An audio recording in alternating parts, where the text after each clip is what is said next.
Welcome to Deciphering Growth, the show that explores mental health from every angle. We bring you conversations with personal opinions, stories, and practical tips. We aim to break down the stigma and help you live your best life. So please sit back and let's dive in.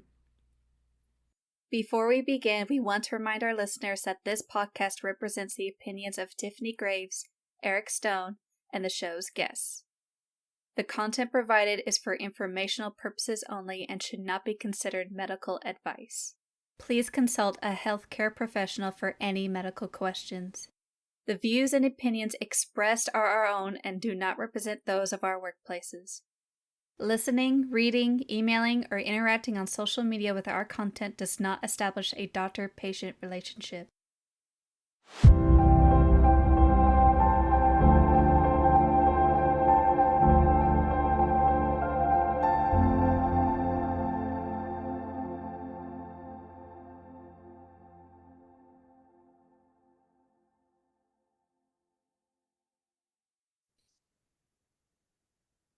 All right, we are back today for a very special episode.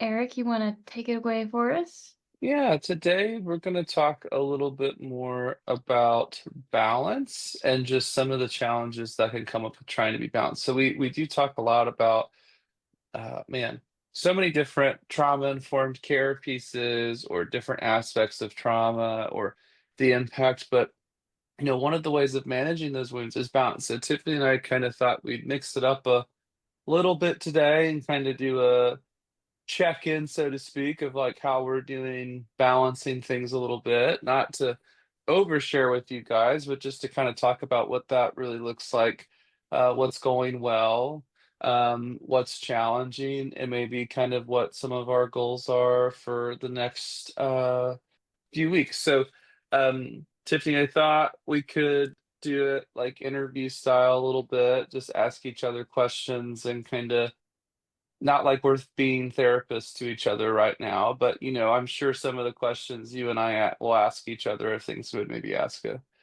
patient if we were exploring this with them. So I'll let you pick, Tiffany. Would you rather be interviewing me first, or would you like to be interviewed first? Uh, let's just get the interview out of the way. Let's do it. So, Tiffany, when you think of your balance, managing stress, work-life balance, 0 is like, it's not balanced at all, and it's the worst it could be. 10 is, it's as good as it could be. Where would you put that for you? Oh man. If I'm being honest, I would say it fluctuates between like a 3 and like a 6. What makes it a 3 instead of a 6? There are some days where just like I as a human struggle to like maintain consistent boundaries and overschedule myself. And then I don't have the time that I'd like to have to like fully rest, re-engage and like do self-care at the beginning and the end of the day. And the sixes are those days where I like can maintain my boundaries and I get my 2 hours at the end of the day to like just chill out and do my journaling and have some time. When you're journaling, is that like the best way you shift gears from things? Ooh, I think for me, I need a physical shift.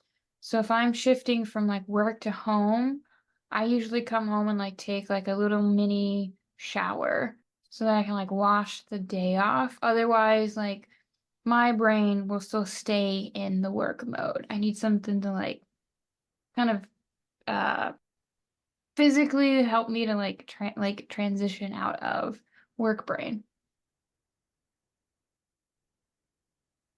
For you, Tiffany, like, what do you think is the trade-off or best piece of like when you're in a more balanced place? What's the payoff? Like, what's the benefit for you when that happens? When I'm in a more balanced place, I said the best trade-off is one, being more present, like with myself and being able to enjoy like present moments better. And then two, like I'm just able to show up as like myself in a way that's not irritable and frustrated and low energy, and still have to like get things done. Which on some level I understand some people like don't have that choice, but Hmm, this is helpful. This is helpful. What's stopping you from raising your score of maybe feeling the balance, do you think? um I think for me personally, my like to get my score to like 8, a 9, a 10, I would definitely be working less, a lot less, and being home a lot more, and just doing a lot more like calming activities and like low engagement activities, which sounds great. My brain is like, this would be awesome. But realistically, it's not something that current world atmosphere or current like situation allows, given like financial boundary, like financial restrictions and things of that nature. um as much as I would love to be like, I'm gonna go all out and just take today off and like sit at home and like crochet while I watch a crime documentary, we don't always have that luxury. It's fair. That's fair. So in an ideal world, you would be able to do most of that or a lot more of that. Yeah, in an ideal world, yes, I'd be able to be like, ah, today's just gonna be an off day. Just gonna do nothing. One of my favorite questions to ask people. So Tiffany has no idea where these questions are coming from. So this is fun for me. I feel like this is payback, Tiffany, for all the times I was on the hot seat. No, I'm just kidding. uh, if you were to have won the lottery of $15 million tomorrow, Tiffany, and you had $15 million in your bank account, what's the first change you make, do you think, to your schedule? The first change to my schedule? Hmm. Hmm.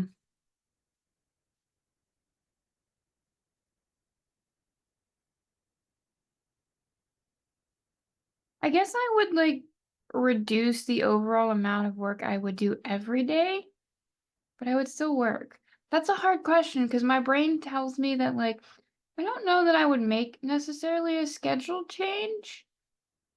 Like potentially definitely working less so then I can enjoy more like free days would be the only change I could think of. I immediately go to the I'm going to financially create a pillow so then I could like calmly still work in a way that like makes sense for me without having to stress about overworking. And then probably donating a crap ton of the rest because that's a lot of money. It would be a lot of money. I know it's just big enough to feel like you probably can do what you would want to do, which is I like that number.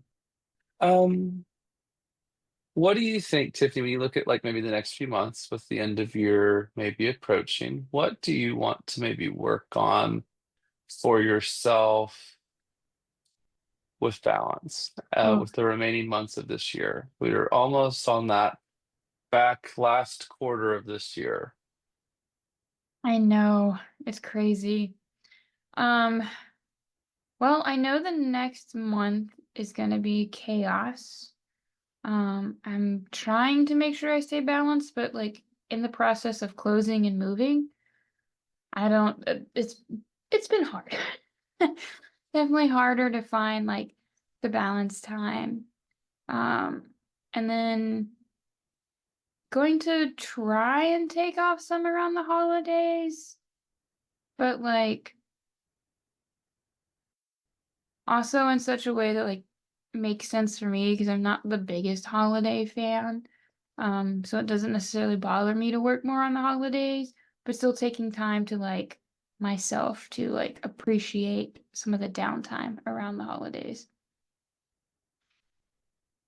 What's your favorite holiday tradition? I'm gonna be honest, I don't really know if I have one since I'm not a big holiday fan. Um, I would say if there was one holiday uh moral, I would I try to live by all year is like the spirit of Christmas of like that always giving, always being nice and courteous to others. What would people in your life say your balance is? Mm, I think a lot of people would probably say I don't have a balance. And then some people would probably say me sitting at home watching TV or reading my books would be how I balance the chaos. Hmm. What would your animals say? Um, they probably would say that I'm not home enough, despite the fact that I'm home quite often. They always like to be underfoot. What's the best advice you've ever gotten Ooh, the best about advice balance? ever gotten. Hmm. I don't quite remember where I've gotten this advice, and I've used it a couple times when working with people, is that time is your real money, and you want to make sure you're getting like quality for your money, um, and spending your time wisely as you would like actual money, because that's the non-refundable money that you have in life is time. Like you'll never get it back. You like how you spend it determines like how you feel about the moments afterwards.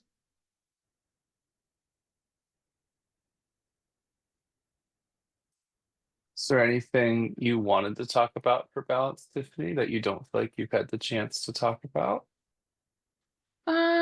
I think the only kind of last thing that to put out there is that balance isn't going to be 100% all the time. Um, Hence the reason mine is like 3 to 6. Like there are some days where like I unfortunately was a little too human and I don't have the ability to be as balanced as I want to be. Or life is happening and I don't have the space to be as balanced as I consistently would want to be. And just like reminding everyone that balance is going to look different every day for every single person, and like that's okay. I love that. Well, I would say you get a B plus, Tiffany. I feel like you did a great job. You faced it. You dove right into the deep end of the pool, jumped right in. How are you feeling with that score? Fair or an unfair grade? It's my brain is like, why are we being what's the reason for scoring us our productivity? Oh, I'm not saying productivity. I'm just scoring how you engaged, Tiffany. I also know that you are into scales, so I thought I just wanted to kind of see your reaction, knowing it wasn't an A plus, but that was a little twisted. I feel like I've gotten it out of my system. This is good. This is good. First take. First take, I'm not a big fan of the A to A to E grading scale. It just feels very like maybe classes isn't the word that I want to use, but It's like definitely system, isn't it? yeah, it's definitely a system and it likes to put people in its place and I don't like it. We'll just say you passed. Pass Okay, fail. Is that that's better. okay? I saw if anyone can see Tiffany's face. It's not that much better, but it's a little better for Tiffany. It was like 5. Oh my God, this is awesome. This is my favorite episode so far. Just watching Tiffany's face as I like throw these things out. Oh my goodness. All right. Is it Well, I your think turn it's to be my in the hot turn. seat? Yeah, I think it is. Fair is fair. I enjoyed my time being the interviewer, though. So thank you. Yeah. All right. We're gonna dive into Eric's scale of balance. Where do you put yourself? Um, Same scale as zero is not balanced at all. 10's perfect. Mm-hmm. Um, I would also say like a two or three being up front. I did just finish going back to school. So that has felt really nice, but I think I'm in this transition of because I've finished school, I feel like I'm catching up on a lot of things that I just didn't have the spoons and uh bandwidth for. Um, and just a lot of demands with the as we're recording this, I don't know when we'll get this one out, but it's back to school season. So typically that is a time where my caseload's pretty busy and I tend to be pretty busy. And so I try to remember that. But I tell you what, back to school, the school calendars this year were very spread out, which you might be thinking, oh, that makes it easier. But it really doesn't because now it's just been 4 weeks of waves of back to school versus usually it's like a week and a half and then I'm kind of okay, like things are back to normal. Um yeah. Yeah, August is for sure a crazy time. Every time uh August gets here, I'm always like, all right, how many colors are gonna show up on my calendar this August? Well, and it's not just like because I think we'll talk about like the holidays or something like that stressful. It's like, there's May when everyone's graduating or there's all this stuff, and then there's August, right? So I mean, I would say those two, and I would label the holidays as like Halloween on is when it starts. Not I would really challenge that that is when the holidays are starting or preparations. You got things. So it's a lot of the year. So I think we're in the busier, fuller part of the year for a lot of people. Oh yeah.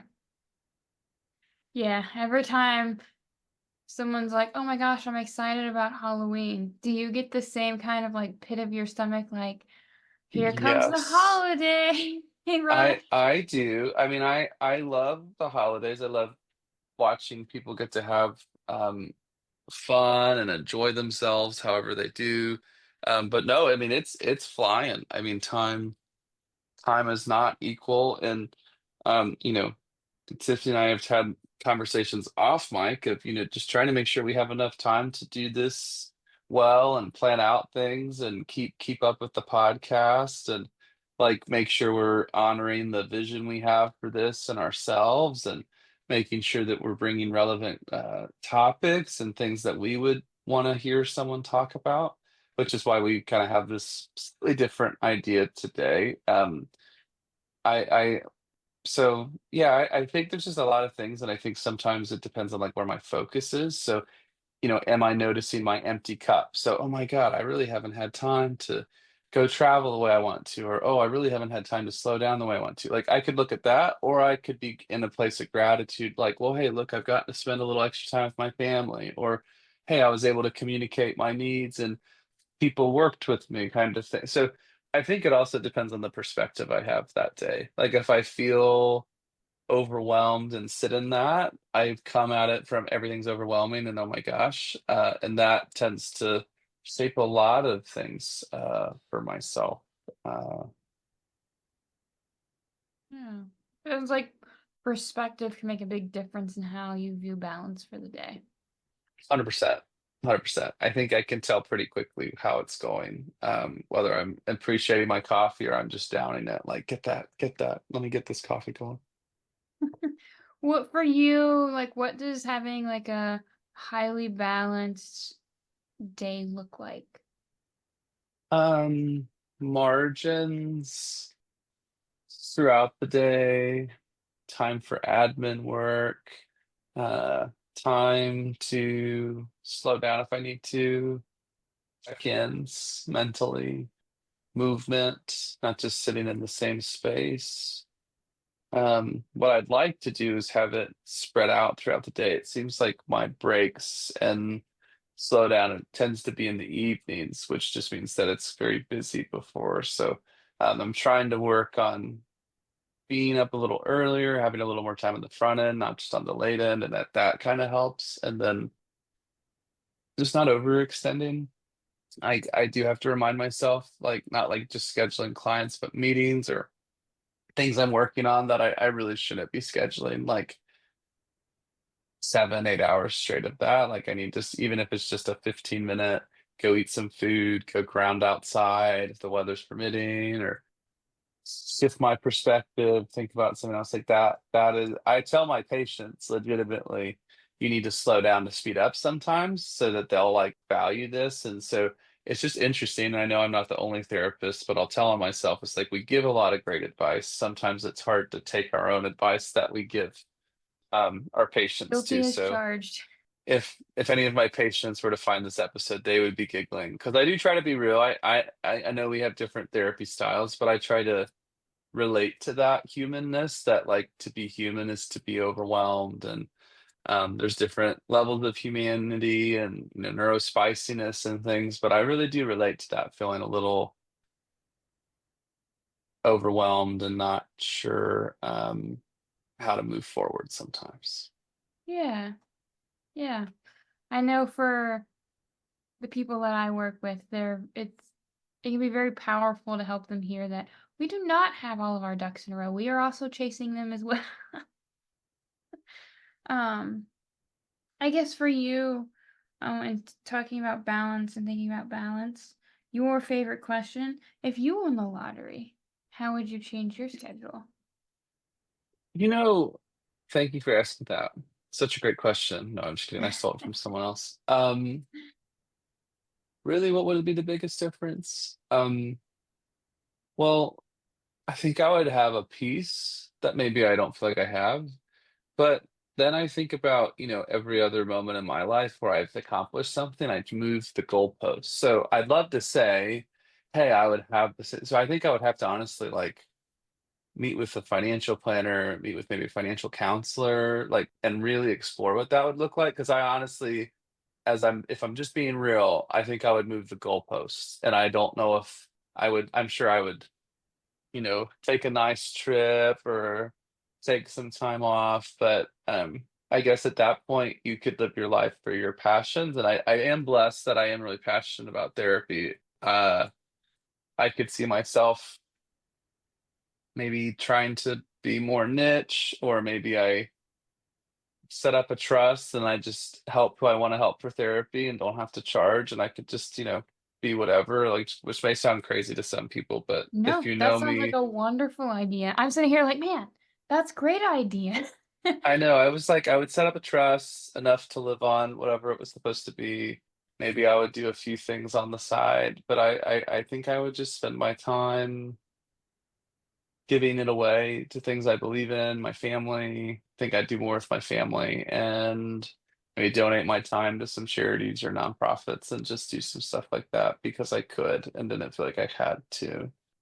Um, but I like that question. To me, that question's like, okay, if you weren't doing everything for the money, what would you do? And so I think that it's encouraging to be like, oh, I wouldn't change everything about my life, but it does, that's enough money to change a lot of things, which is not because they're like wanting us to sound like we're greedy or but just more of like, hey, that would be a really cool change in all our lives, I think.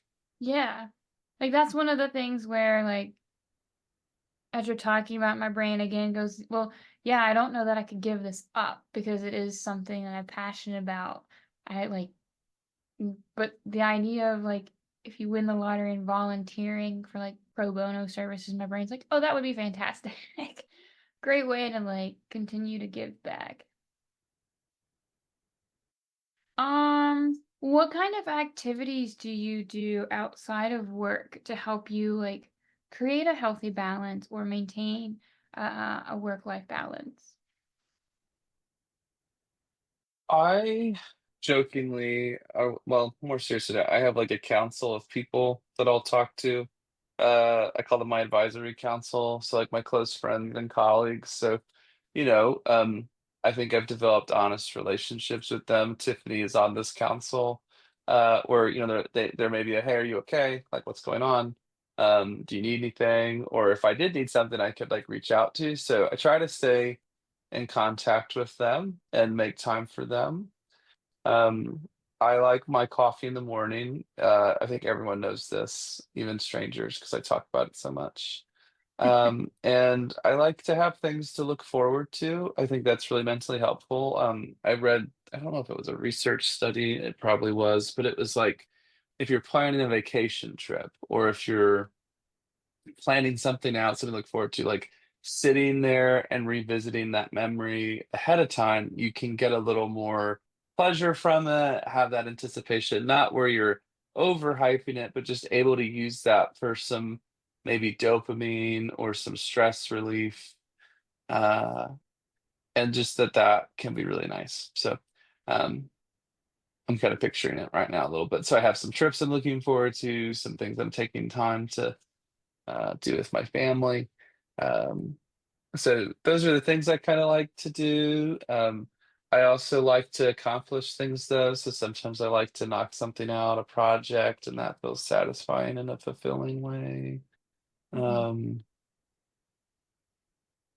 I would say honestly, I'm having to reset what my expectations are as a partner, um, as a dad, and just as like a person who's finished school. So like honestly, like I have been maybe feeling more like, oh, I need to survive this or get through this, which, if anyone's in school or been in school, I think you know that feeling that I'm talking about.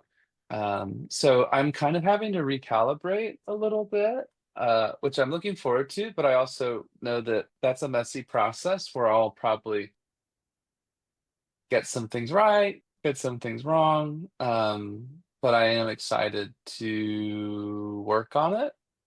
Um, Excited to see what is possible. Mhm.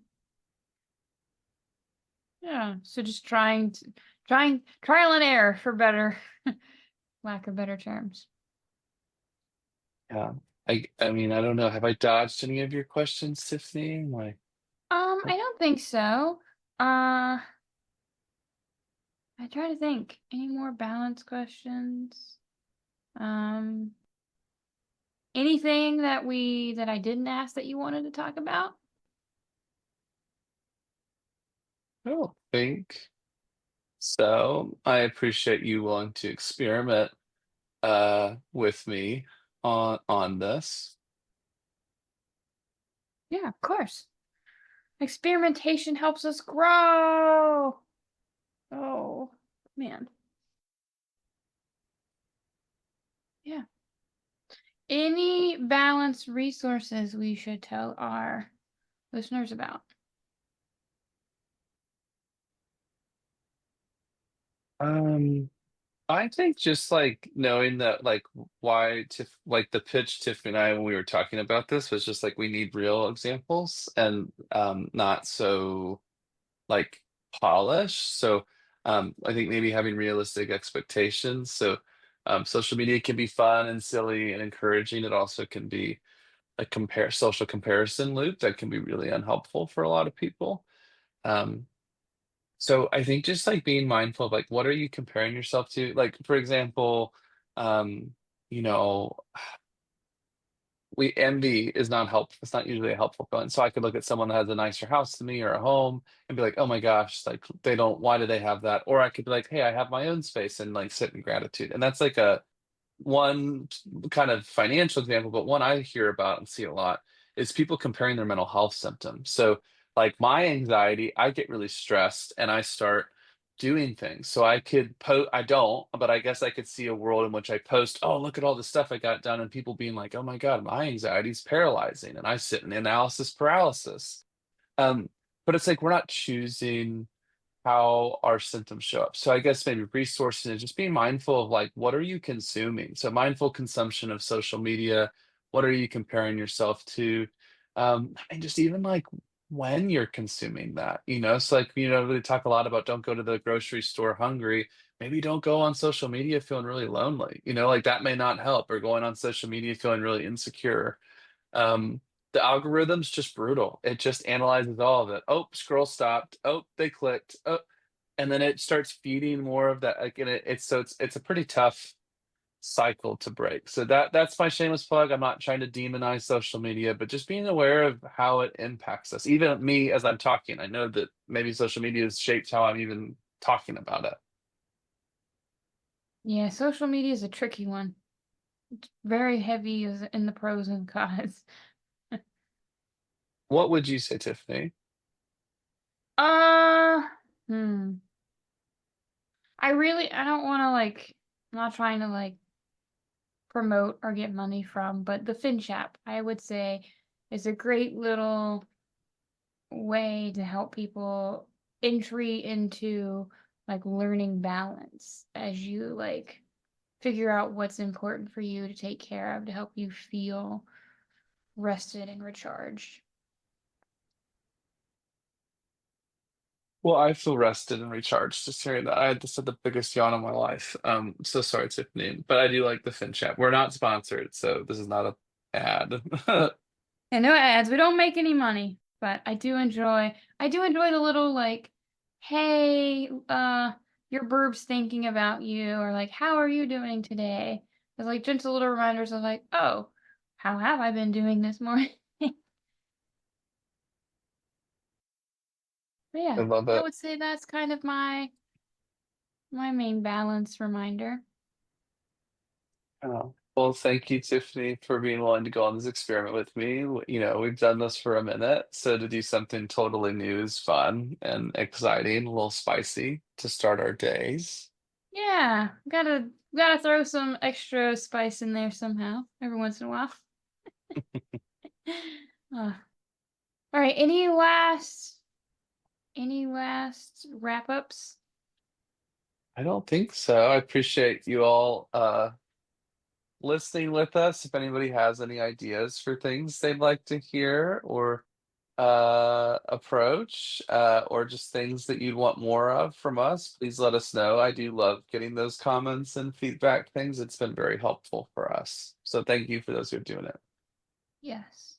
And until next time, keep growing. Thanks for tuning in to this week's episode of Deciphering Growth. We hope you found our conversation helpful and insightful. Subscribe to our podcast for more episodes and check out our Patreon for more content. Don't hesitate to contact us on social media if you have any questions or comments. We'd love to hear from you. Until next time, keep growing.